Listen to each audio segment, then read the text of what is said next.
Well, from record low to record low, today's cut was all about trying to lift stubbornly low inflation and employment. But on the labour market, it's the wrong jobs being created. The hollowing out of manufacturing has seen a big rise in service industry jobs which don't produce the wealth needed to lift living standards. Stephen Long reports. Unheard of, unprecedented, but the record low cash rate may have lower to go. We think they're going down to 0.75% by the end of the year.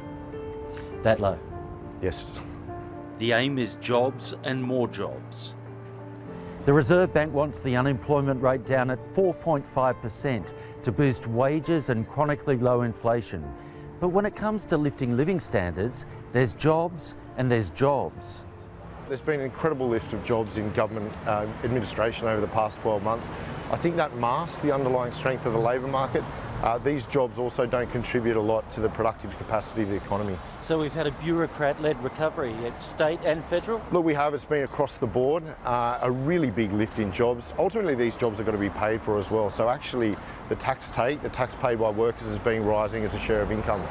And what does that mean for the strength of employment in the overall labour market? Firstly, I think it says that if we didn't have that big lift in government administration jobs, we would have had much softer employment figures. And I also think it goes some way to explaining why we've had strong employment growth but relatively soft economic growth, because a lot of the jobs that we've generated via the government sector have done very little to improve the productive capacity of the economy. That's short black. Another concern is the hollowing out of an economy where these days we make coffee, not cars. The Australian economy is, the industry makeup of it has been eroding or wide-anting over time. Oh, thanks so much. Economist Alison Pennington specialises in work. Over coffee, she explained to me why she is worried about the kinds of jobs that are expanding.